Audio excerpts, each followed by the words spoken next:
Good morning, everybody. Welcome to the BearingPoint 2025 Retail Outlook.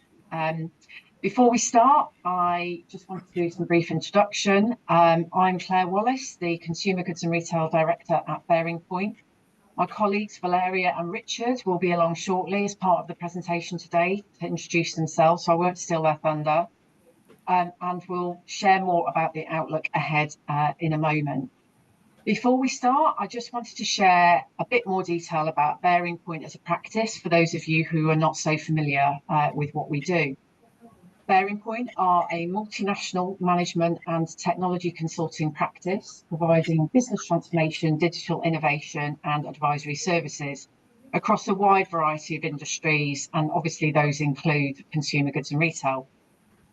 Whilst we're headquartered in Europe, we do have over 6,000 colleagues worldwide and focus on working with all of our clients with strategy, operations and technology-led solutions. We also lead the way, as you'll see today, in providing detailed insight and thought leadership across all of the industries that we are involved with. An example, obviously, we'll share a bit more about that today. So if we can move on, and I'll start with the webinar. So to start the journey today, I thought I'd take you on a little bit of a whirlwind tour across retail over the last centuries. I think you'll agree that retail has had and undergone a truly revolutionary journey, and no more so in the last 100 years. But where it began in the 1700s was with the intimate mom and pop shop, where community and personal touch were paramount. The Industrial Revolution ushered in mass production and large-scale department stores, and in the mid-20th century, we also saw the rise of the suburban shopping malls, which have created social and retail hubs, which were driven by the automotive era. But in the late 20th century, the digital revolution introduced e-commerce giants like Amazon, who've completely and radically transformed shopping habits and behaviours like never before. Today, in 2025, retail is harmonising the physical and digital experience and prioritising sustainability and personal relationships with customers, creating seamless and immersive experiences across the end-to-end shopping journey. This revolution, rather than evolution, demonstrates the remarkable adaptability and innovation across the retail industry. And as we move into the next phase of the retail journey in 2025, we will share now our view of the trends which will shape the future of retail from our perspective. You'll see 5 of them here. And as we start our first few weeks of 2025, the retail landscape is poised for yet another and further transformative leap. This leap is being driven by what we believe to be 5 key trends. There could be more, but these are the ones that we think are going to be super important. These trends are predominantly led by innovation and a deepening connection to customer values.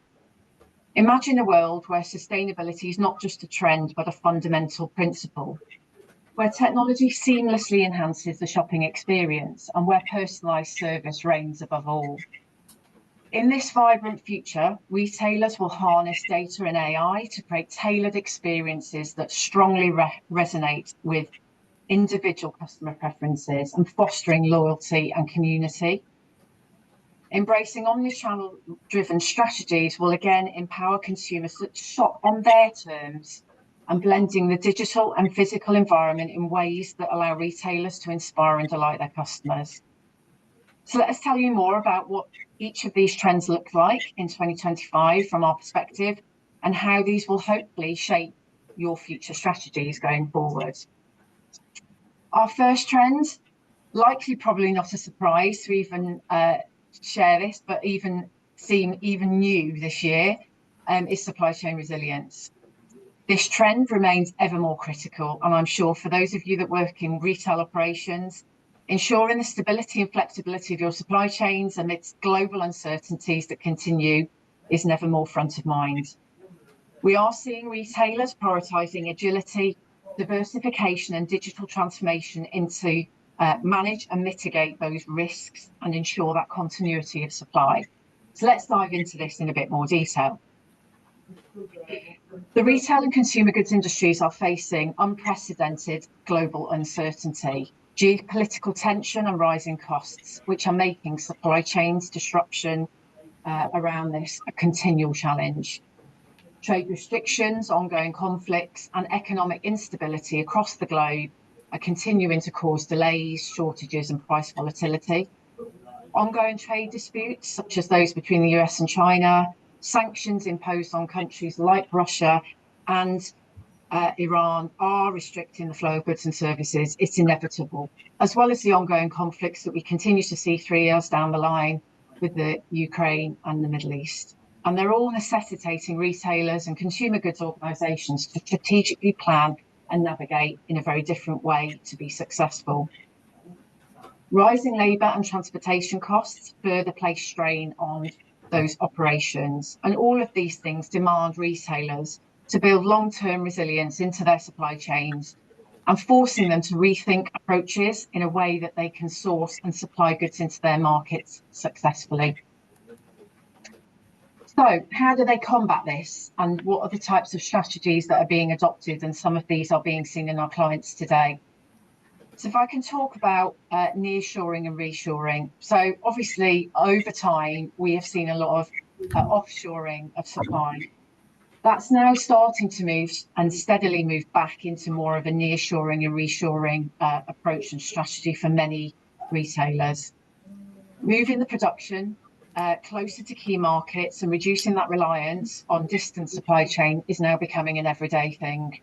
Retailers such as Walmart and Nike are shifting production much closer to key markets so they can minimise delays, reduce that cost and bring some navigation around those trade restrictions. Walmart last year did announce a $2 billion investment to strengthen their presence in Mexico and Central America, as an example. Retailers are also looking to diversify suppliers and supply chains with multiple suppliers to avoid single source dependence. A good example of some of these are Apple, Toyota, and Procter & Gamble. Procter & Gamble have invested in manufacturing and distribution networks that can ensure multiple qualified suppliers, so they're in a position to support and respond to capacity and growing demand. What we're also seeing quite strongly with some of our retail clients is the adoption of automation. They're using automation to reduce labour costs and bring efficiencies. And we're seeing many clients explore this in more detail and making steps forward to invest in robotics, AI-driven production, and smart factories and distribution. AI-powered algorithms are being deployed so they can predict and get ahead of demand patterns and inventory levels in real time. And we're seeing more and more people go to adopt this type of methodology and technology. Obviously, looking at inventory buffers, something that people have struggled to grapple with over time, can be used, but obviously this must be balanced with a level of overstocking and risk. Internet of Things devices and blockchain are helping to monitor inventory conditions, especially within the food and beverage industries. And we're seeing more of this start to evolve as technology advances. I'm now going to hand over to Richard, who's going to introduce himself and discuss our next key trend, which is sustainability and the circular economy. Thank you. Hi, everyone. Thank you, Claire. It's good to be here. So I lead our sustainability practice in the UK, delivering our sustainability advisory services and also our technology services to our UK client base, which includes notably our consumer goods and retail clients. So just wanted to talk through some of the sustainability trends over the next 10 minutes or so. Next slide, please. So just to start off, I think it's really clear that from the perspective of limiting the impacts of climate change and adhering to the targets set out in the Paris Agreement, that we need to see much greater ambition from the UK retail sector, amongst other sectors, to achieve net zero. What's really clear when you look at UK retail is that there's some key and important trends which are actually driving the improvement, which I wanted to talk to you a bit about now. So I'm going to take a few minutes to look at those trends, but firstly, consider why it's important to become a sustainable retailer. Why does it matter? Well, I think there's two key reasons. Firstly, increasingly driving shareholder value and actually even maintaining shareholder value in a competitive marketplace is really locked into the performance against sustainability metrics. And secondly, brand value matters. And consumers are increasingly looking for sustainable options, doing this both consciously and unconsciously as people adopt to greener ways of living. So while some of your business colleagues may advocate that sustainability projects actually add cost in the short to medium term, in fact, if you look at the bigger picture, they actually underpin financial value and financial performance.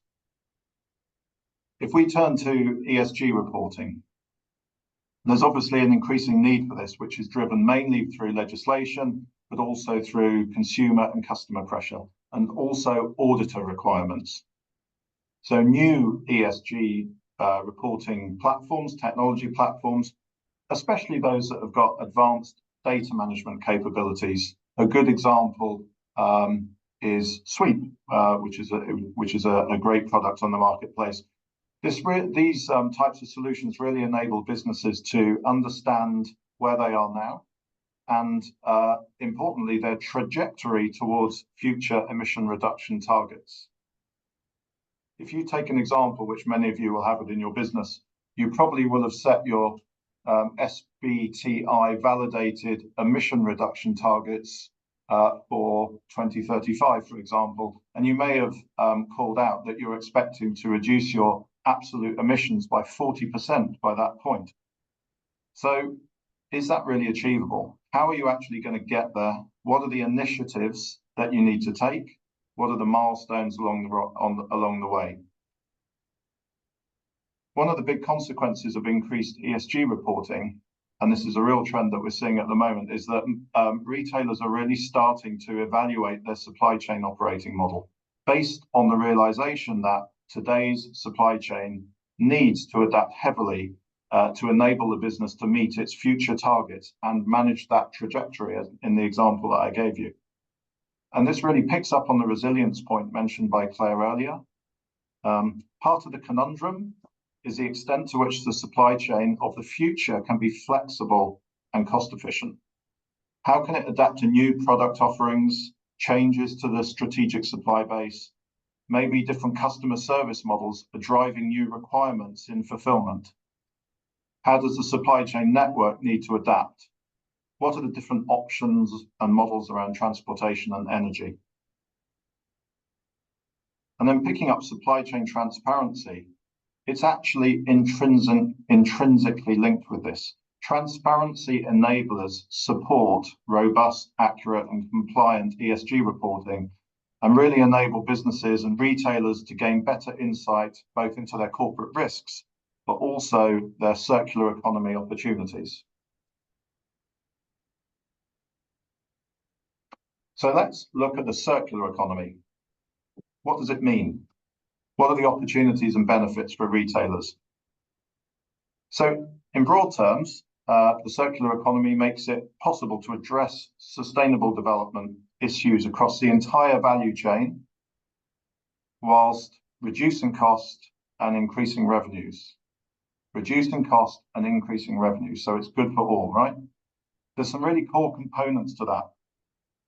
The first of which is redefining the term waste, acknowledging its potential actually as a resource, designing products that minimize waste throughout their lifespan, extraction, manufacturing, assembly, retail, and end use, and designing products that have an afterlife. They can be reused and recycled. A second component is the concept of producing in a sustainable way, using less raw materials, designing products with a reduced environmental footprint, maybe swapping out energy-intensive components.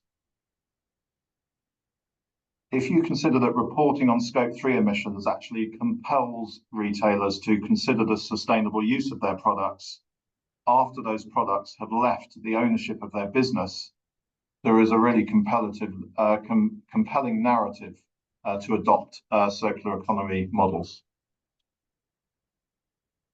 A third component is that the circular economy as a concept is very consumer focused, in that the actions of your business and your products should actually support consumers towards making responsible choices, help them to make them. So taking an example, if you're promoting products that have built-in repair and reuse, you should consider developing new business models that enable your customers to find easy solutions for repair and reuse. A way of thinking about it is designing products that actually have a use rather than they're not just a possession. Lastly, the circular economy is a concept that's framed in the entire value chain. So the onus of circular business models is to work with upstream and downstream partners very closely to achieve these core concepts. Now, the challenge is with it as a concept is it's quite complex, and it's quite different from the traditional business models that we have at the moment. So some of the big questions are, how can I work with my upstream supply chain to minimize the production of waste as a byproduct of the manufacture of my finished goods? What additional services might we have to offer alongside our products to enable consumers to make sustainable product choices? And then how can I deliver those services in a cost-efficient way where the customer understands the value proposition and it's not going to impact the competitive position of the product in the overall marketplace? So I think there's some difficult areas to address, but why is it important, and why do we see retailers such as Nike, IKEA and Patagonia leading the charge? So certainly we can observe from our retail clients that there are 5 benefits of actively pursuing a circular business model. So the first of which is going beyond regulatory compliance.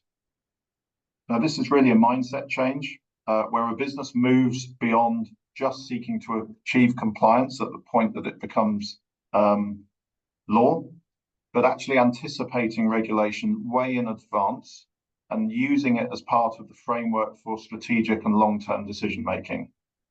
It means the business moves early to reduce the potential impacts of economic changes and reputational risk. And it means that businesses are able to capitalize on the opportunities as other retailers fail to change fast enough.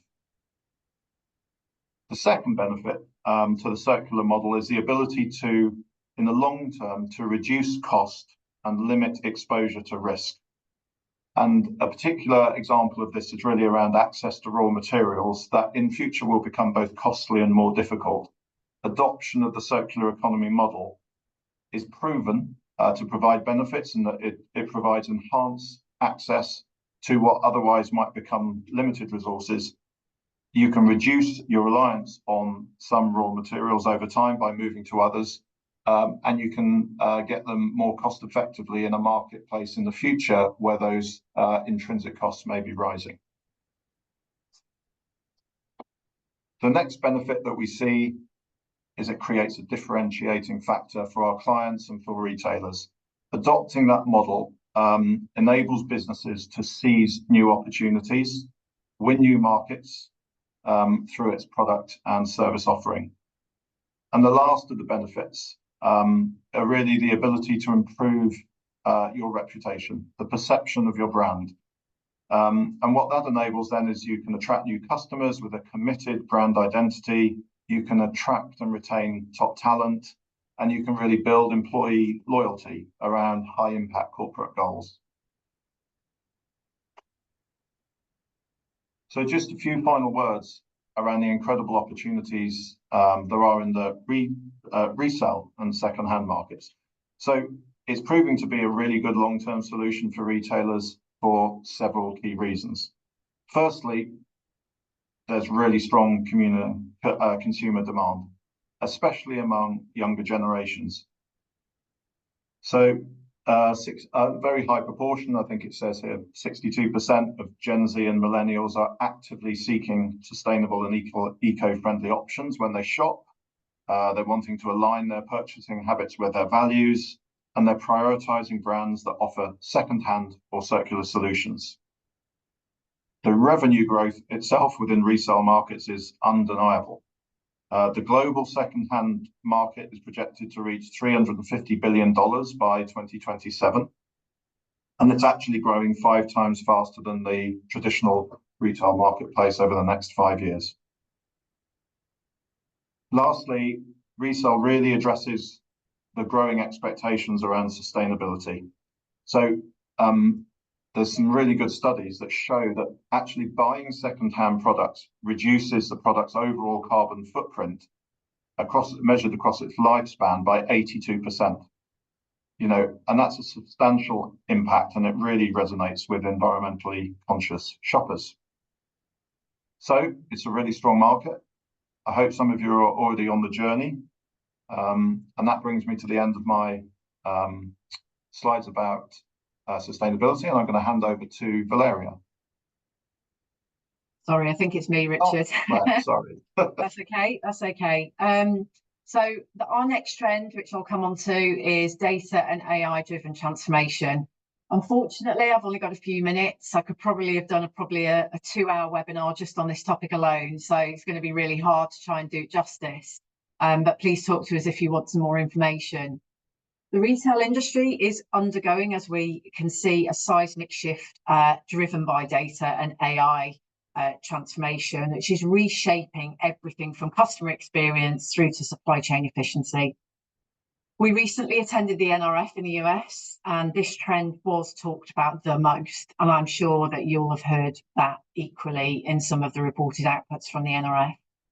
And with the continued rise in customer personalisation, predictive analytics and automation, retailers are increasingly leveraging AI to anticipate that demand, optimise their operation and deliver hyper-personalised shopping experiences for their customers.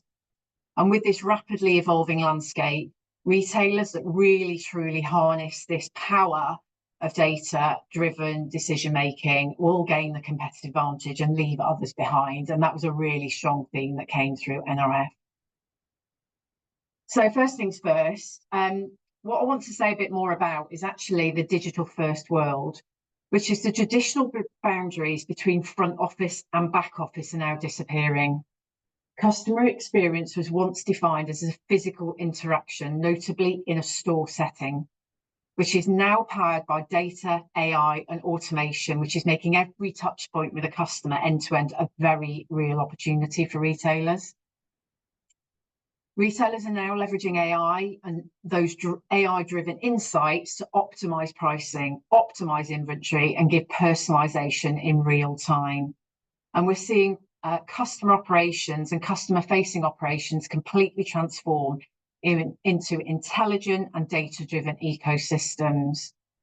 This shift is now blurring the lines between what is recognised as a traditional operation and customer experience, which back office is now moving very much into the front office.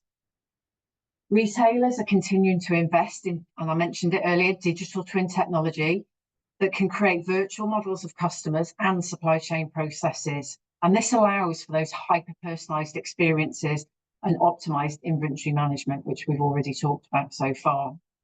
I'll give you a great example of this. So Sephora is leading the way, particularly from a customer experience perspective, which is offering customers the opportunity to trial products in real time, virtually, and see what they look like.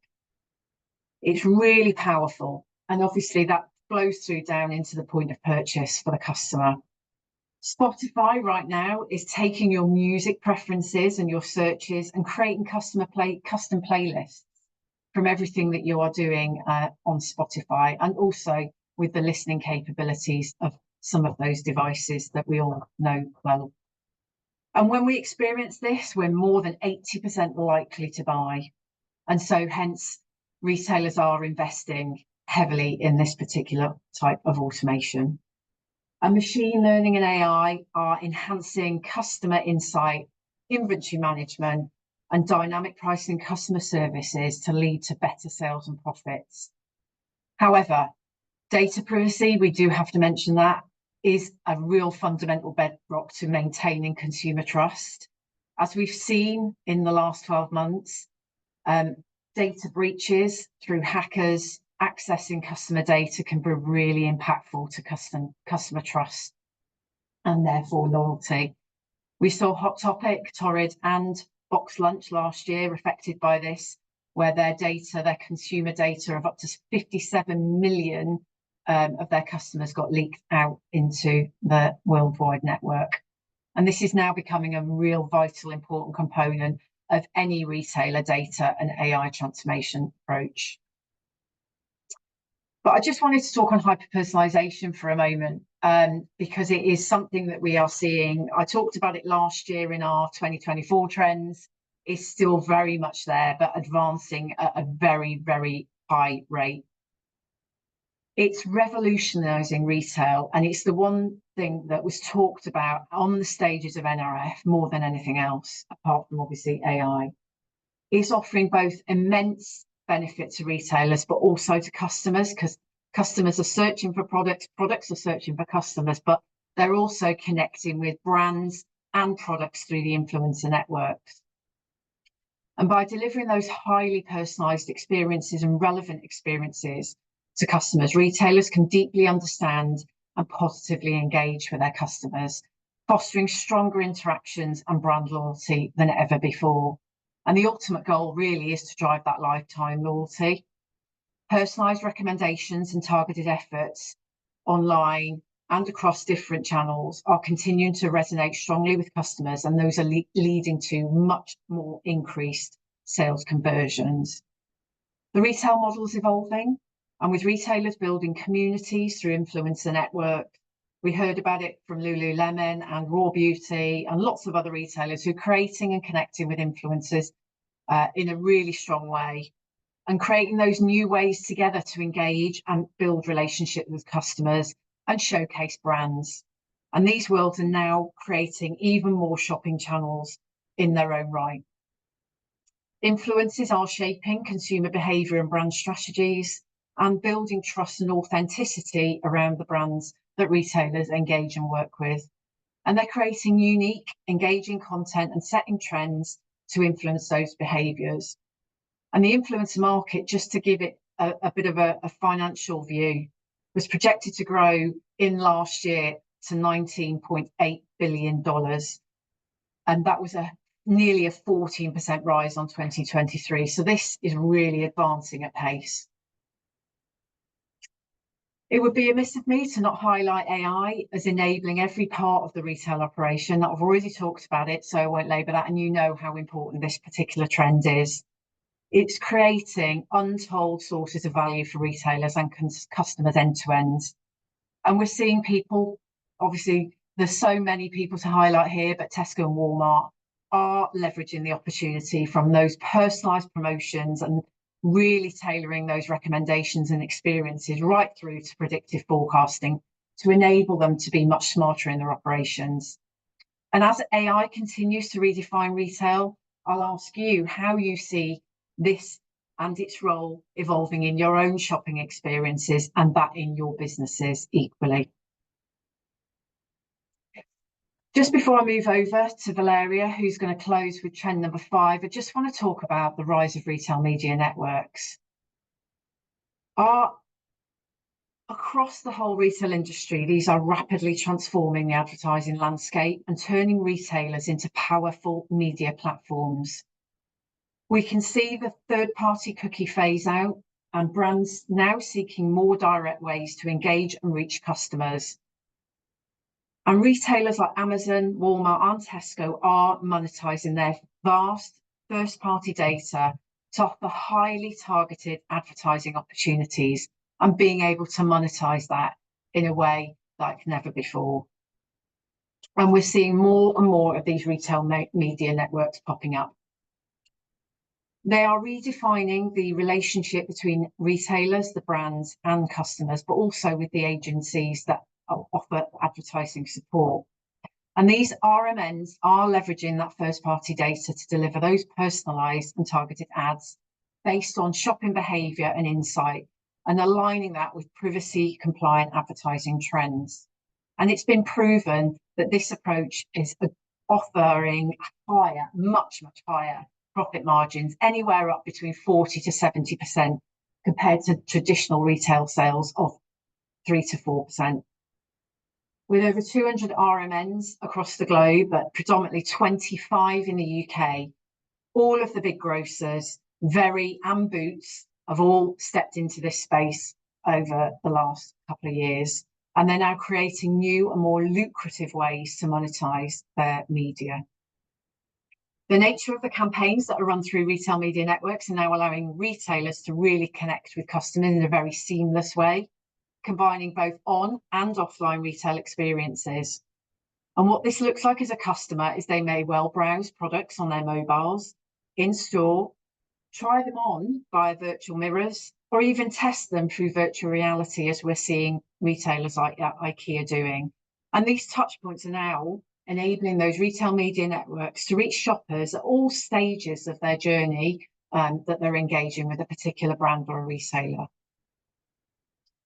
They're now becoming powerhouses for advertising, competing with traditional channels such as Google and Meta.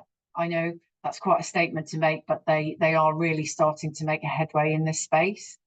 And they have a unique advantage over those people. They're the closest point of contact for shoppers at the point of purchase, and brands can now reach consumers within their ecosystems and across all of their channels at the point of purchase, where intent is at its highest. The UK's retail media industry continues to grow, with greater than £3 billion in revenue surpassing 2023 alone. So this is very much here to stay. So what are the considerations that the retailers need to be thinking about? As we've already discovered and talked about, data privacy and compliance is key to building that trust with customers, with the use of first-party data and the regulations that are wrapped around it, as well as the third-party data limitations that are obvious.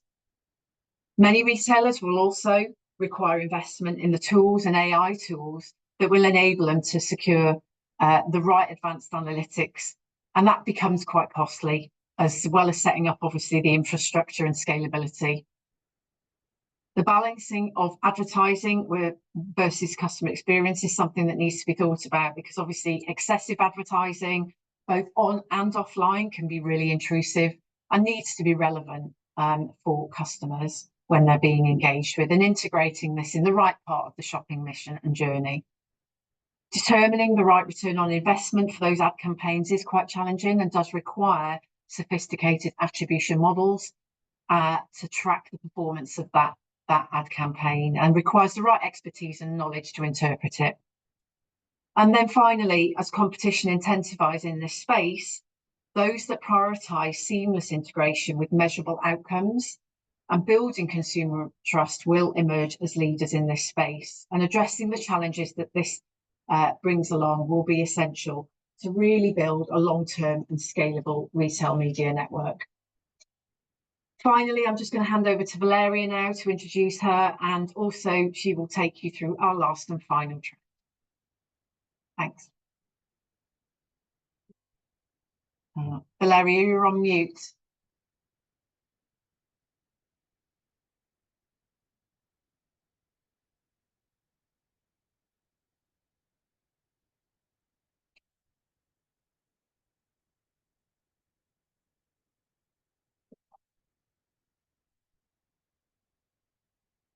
Apologies, we seem to be having some technical issues. Can you hear me now? We can. Excellent. Let me reshare the screen. Apologies for that. All right, so before getting into the details, let me quickly present myself. I'm Valeria, manager at BearingPoint. I have extensive experience in the CGR industry, and I've worked with luxury clients, but not only. And here today, I'm guiding you through the last trend, that is enhanced customer experience. You might think at this point that you've seen it all, but trust me, in 2025, customer experience is evolving really fast. With rising of customer expectation, brands must craft immersive, memorable experience in order to stay ahead. In this last part of the webinar, we will explore best practices and real-world example of brands turning retail into a real personal journey. But enough of the intro, let's dive in. So first things first, we need to start thinking about retail no longer as a place to buy things. It's a powerful opportunity for brands to build deeper, more personal connection with customer. In 2025, brand can and should communicate in much more interactive and meaningful way. But how to do that? Let's explore a few strategy and let's see what brand does. So the first strategy is to create immersive experience for the customer. Retail spaces are no longer just stores, they are becoming experiential hubs. Shopping is being transformed into an adventure, one that customer, they don't just participate into, but they really feel it. Let's talk about Lego first. So I'm sure that whatever you have kids or you're just like a Lego passionate, you might have stepped into like a Lego store before. And the sensation is that you step into a Lego world. Everything in the store, from the display itself to everything around it, it seems like it built from Lego. Also, the sales employees, they're not just sales associate, they are Lego expert, that they are ready to guide you into the brand universe. The second example is IKEA. Now think about the Krafka bag, so the big blue bag. Close your eyes and think about creating a store that it's basically an inside giant Fracta bag. Add ASMR soundscape, mirror walls, some dynamic lighting, and suddenly the experience becomes something completely different to what you experienced before.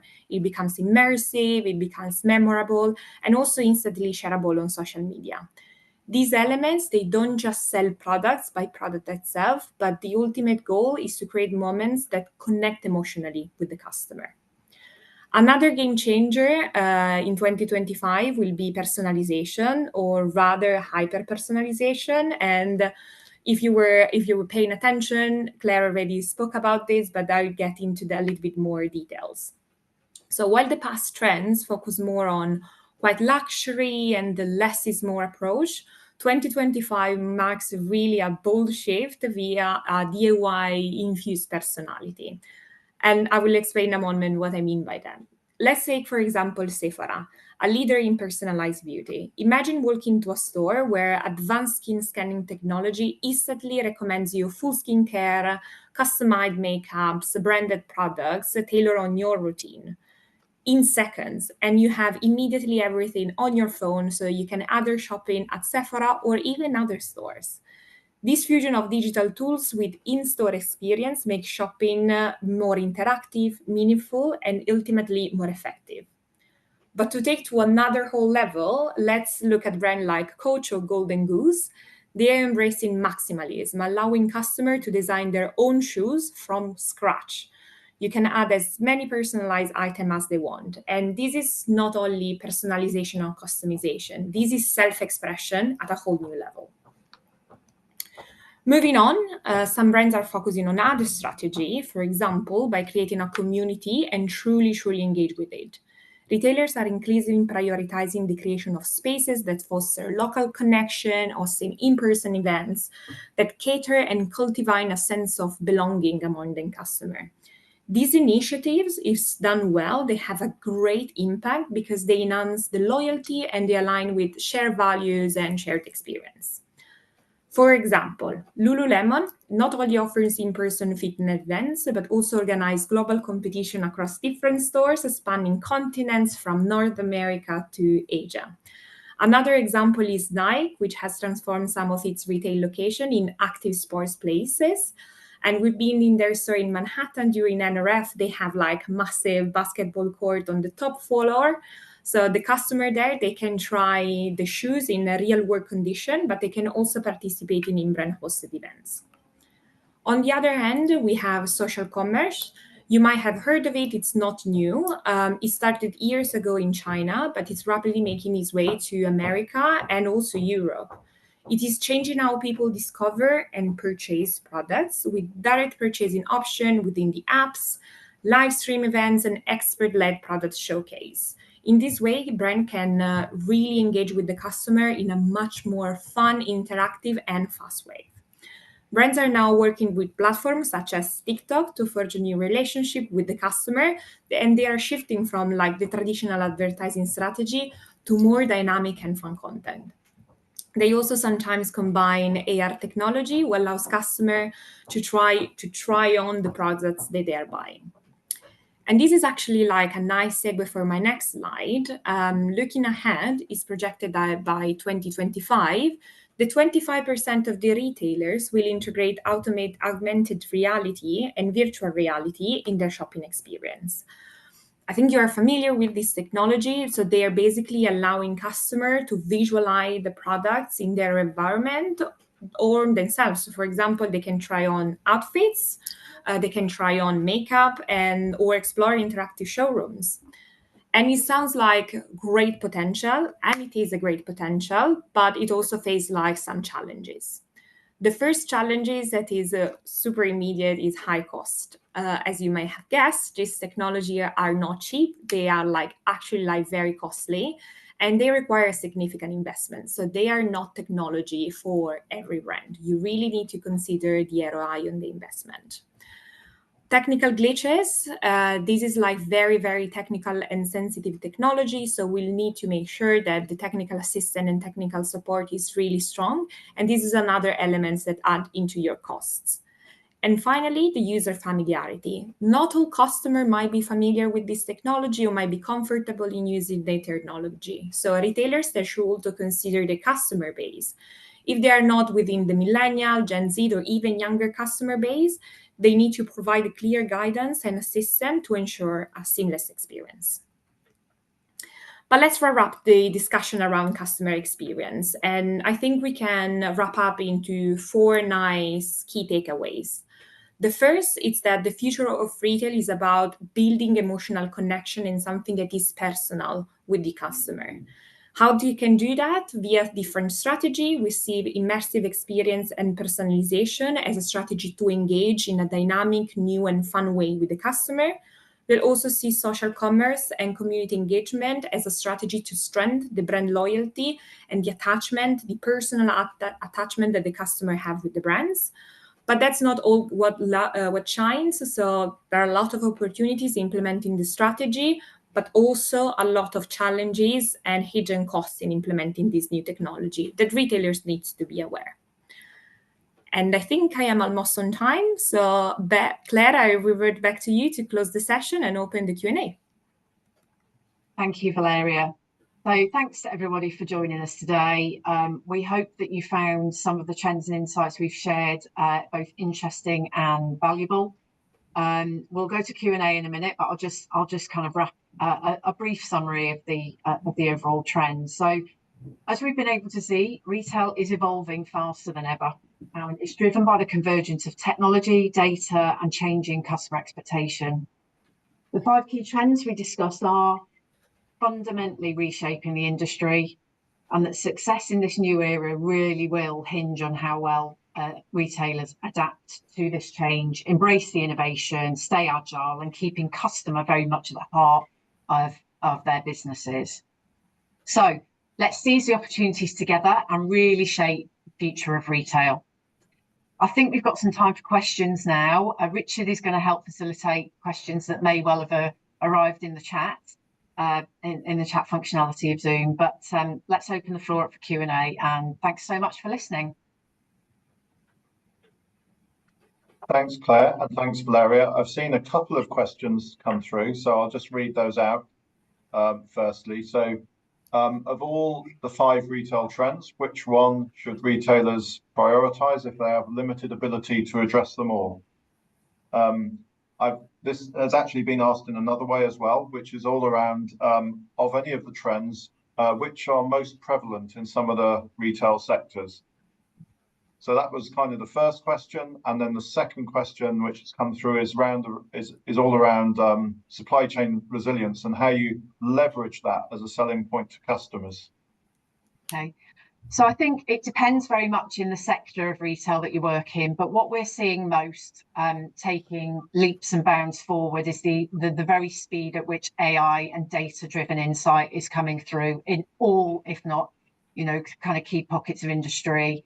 Obviously, they're all quite important, but I think AI and getting to grips with AI and what parts of your business that can make some really strong headway and efficiency in. So if you're talking about grocery retailers, for example, that could be about demand prediction and planning to help support and manage effectiveness around supply chain, resilience.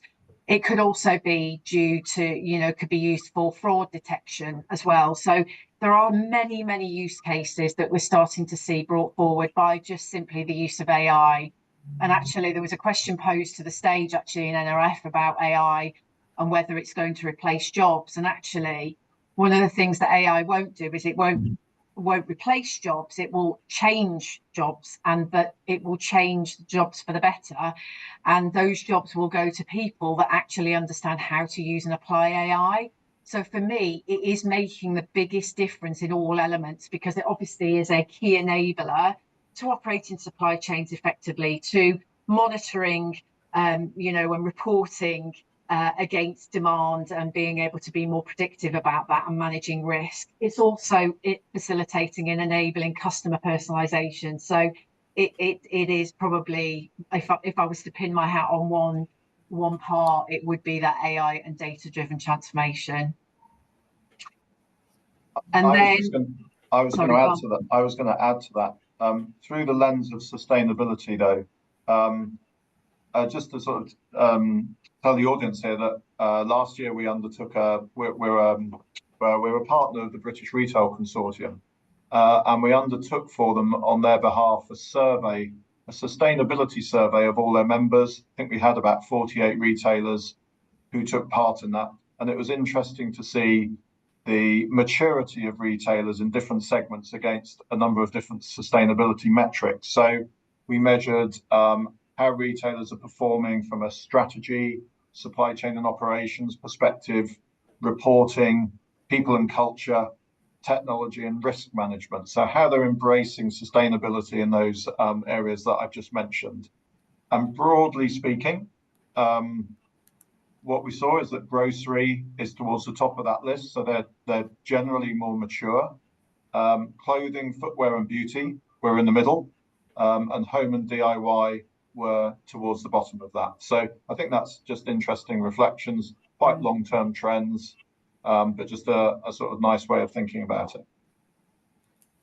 Great, thanks, Richard. I think your next question was how to leverage resilience as a selling point, I think, for customers. I think that was it, wasn't it? So for me, there are a number of key facets to this, really, which is fundamentally building relationships and trust and confidence with customers is super important. And by doing that, delivery on time and being able to fulfill their needs when they need them is probably something that supply chain resilience can really enable. We see people paying for that security of supply. Okay, so we see it with Amazon Prime, we're seeing it with other retailers, and people are prepared to pay for that ability to be secure on when they're going to get their goods. There's lots of retailers that are taking steps forward to publicise the amount of time it takes to deliver as a real selling point, and obviously that engages customers, delivering products when we need them. There's also a lot of people that are trying different things like, out of stock, click here, you end up on a wait list, they then follow that back round. So they're already capturing data about your preferences, but equally they're able to fulfill those really speedily, okay, because they know that you want it, you're prepared to wait for it because you're after that particular product, so you know that you're prepared to wait. And so, and we're also seeing people talk about delivery response times as part of a product review. We also see the growth of on-demand delivery as well. So the likes of Tesco and its Whoosh, Get Here, and all of the kind of, fast demand providers, we are paying to have that benefit. So therefore, there is a real benefit in those retailers being really resilient and handling those, handling that benefit and leveraging that benefit to customers, because we're prepared to pay for it. We want the convenience that obviously has been brought as a result of the pandemic. Richard, were there any more questions? I think maybe, one, let me take a look. I just wanted to add to the points you were making there around resilience, and again, just bring it back to the sustainability lens. I think what we're seeing in the UK, particularly around in manufacturers or 3PL businesses, is there's a real opportunity from a ESG reporting perspective to go beyond compliance and actually provide your customers, retailers, with really detailed information about the greenhouse gas emissions that are related to moving products through the supply chain into their distribution centers. So if there's a number of different manufacturers that are competing against each other for retail space, if you're the one that can provide the really detailed information on demand, it places you at an advantage, and it enables you to get into a discussion with the retailer about how to secure that supply chain over the long term, the levers that you could potentially pull to reduce emissions in some instances. So I just think that's an interesting sustainability lens, which I know a lot of our clients are looking into. And also, just to conclude on this question, while considering like resilience in the supply chain, let's not only consider like the point of view of the customer, but also like on the other way of the supply chain, the relationship that you will have with your supplier. It's actually like a chance for a bigger, better, and stronger collaboration with the suppliers for example, for better crisis management, but also to joint in risk management. So work with your key supplier to develop a shared resilience strategy. This is also like a really nice opportunity for the brands to develop on both parts of the supply chain, the customer, but also the suppliers as well. Those are excellent key points. Thank you. Unless there are any further, have we got any further questions? I've just seen one more. Excellent. Yeah. I'll just read this out. So of all the changes around the trends, whether it's ESG, IoT, or new channels and routes to market, they require heavy investment. I think we all acknowledge that. And often quite a prolonged return on investment, of course. Yeah. So a question posed, and it's a good one, is how we present the case to senior leadership to draw investments. Yes, that is a really great question, actually. And I think it's getting to the right decision makers in the business and being able to talk to them about, one, the priorities for the business longer term, so it forms part of the overarching business strategy. So, for example, if you're talking about sustainability in a 2030 net zero plan, where does the importance of the business case to support investing in sustainability tools and things like that, where does that fit in terms of the overall strategy? I think by understanding those strategic levers, that's a way in for you to be able to funnel that business case into those strategic levers. I think just by having insight and real credibility of people who are experts in this space from a technology perspective, so having those organizations in partnership working with you to develop that business case, they are far more experienced than someone, you know, who hasn't got that understanding and the wherewithal to be able to put that business case together in a more compelling way. And that's where organizations like BearingPoint can really help support that, because we can act as a conduit between the tech provider and the retailer to enable those conversations to be held with the right people and levering the right things in those discussions as well. And to add on that, Claire, I think that is also like important to be like really concrete, especially in topics that are like around like they're becoming a buzzword like AI. We talk about AI, it will be one of the trends, it will be imperative, but what that actually means implementing AI. There are a lot of companies that say, oh, we want to implement AI. They ask us to implement AI while they don't maybe have the right data infrastructure, the data collection. So it's also to understand what are the steps that helps you to become to that or to reach that objective and the goal that you have. So it's also important to be very concrete. Also, while talking about strategy needs to be something concrete and needs to be something that is related also to day-to-day job. I think equally it's about just some basics like getting in at the right funding round of the budgeting process, but equally we've got tremendous amount of use cases that can help bolster business cases as you're going in to have those discussions. But that, you know, there's nothing more powerful than working to demonstrate where people have implemented these types of invested technologies into their businesses, and we have all of that at our disposal, where we've spotted pitfalls and resolved them. And, our clients are really benefiting from that experience and use case portfolio that we have in our armoury equally to help support them. And I just had one point to add, and this comes back to the ESG point. Increasingly, we're seeing ESG reporting being embraced into the financial function of the organisation. So I think one of the key things related to gaining funding for activities is getting executive sponsorship. I know the question is around how you do that, but fundamentally, actually, the CFO of the business will increasingly be a much stronger advocate for investments in sustainability projects, let's call them, because they really truly understand the impacts at shareholder value level of making those good bets rather than not doing so.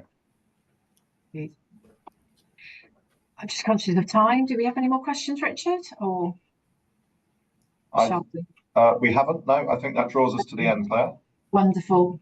Well, thanks ever so much for joining the webinar today. You'll see some social media content that also will be shared through LinkedIn. We've also recorded the session should you wish to pass the link on to any other colleagues. But feel free, if you want to have a chat in more detail with any one of us at BearingPoint, we'd be more than happy to come and chat to you in a bit more detail about any of the trends.